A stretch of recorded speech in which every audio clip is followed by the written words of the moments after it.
Good afternoon. My name is Heinz Simonitsch. Well, thanks for joining us here today at World Travel Market, Heinz. UK is an important market for you and how you do business. No question. The UK market for Jamaica is vastly important. We have now flights with British Airways as well as Virgin Air. Virgin Holidays is one of the largest tour operators now into Jamaica. And since we got 5,000 brand new 4- and 5-star hotel rooms in the last 4 years, extra seats on airlines are absolutely essential in order to make the whole hotel sector grow. And part of your role now is to try and improve airlift to Jamaica from all over the world. That is correct. The Jamaican government many years ago created a agency, a company, which has been appointed to take risk in the name of the Jamaican government with airlines. Maybe they may be scheduled or charter, or a tour operator, to share the risk to fly a new route into Jamaica in order to increase the number of arrivals and therefore the occupancy. So it's almost like you're pushing almost for an open skies agreement to facilitate the legislation to make it easier to fly to Jamaica.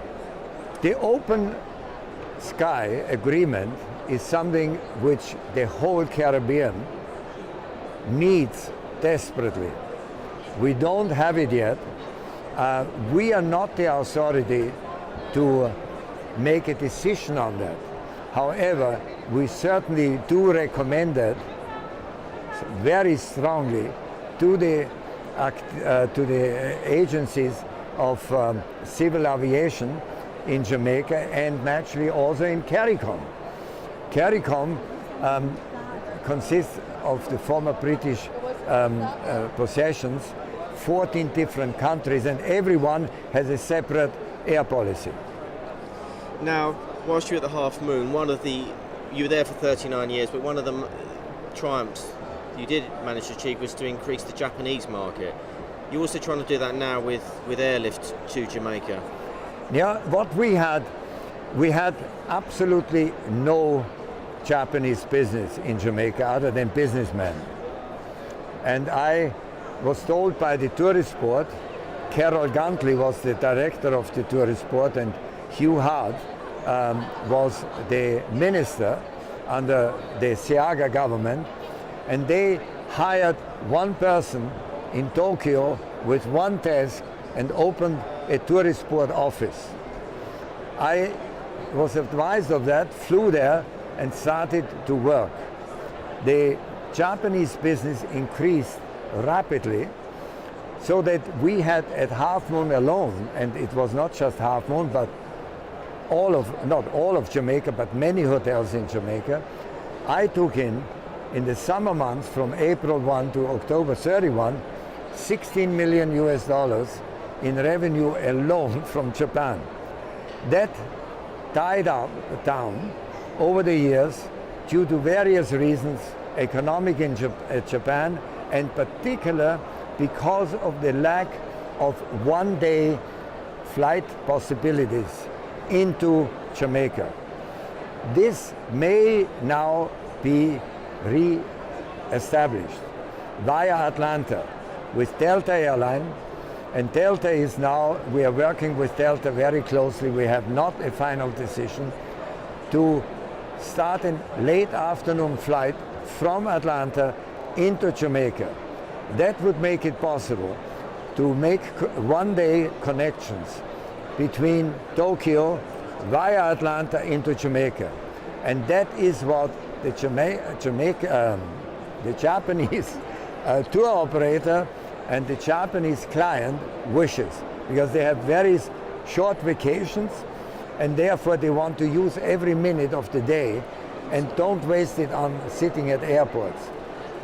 Now, with the re-establishment of a tourist board office in Japan through a third party agreement, we will, and that will be a new agency, we will be able to concentrate again in Japan on Jamaica, and the Japanese are great lovers of reggae.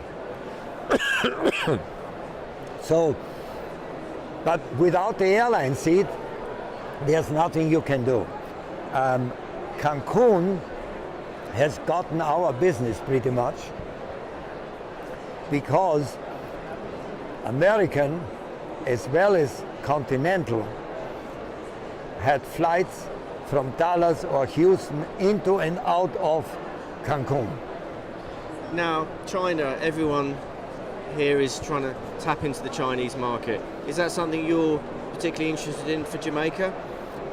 We certainly work on it. We have a very good relationship with the Republic of China. They are right now financing and building the convention center in Montego Bay, and they have bought some sugar factories and leased a lot of land, sugar plantations, to re-establish the sugar industry in Jamaica. Yes, we are on the list of favored countries by the authorities of China. But so far, this has not materialized in very much, because the only way they can get to us right now is via the United States. And the United States visa condition is a one entry per person. And in order to come to Jamaica, you have to have a two entry, one coming and one going. So we are not yet in a position to say how soon this will open, and that we can count on. We certainly had already Chinese, but they came a different route. They did not come just for a vacation. They came on a world trip with their own aircraft or whatever. But we cannot yet state a timetable at what time that will happen. Okay, Professor Heinz. Well, thanks very much for joining us on Breaking Travel News. It was entirely my pleasure. Thank you.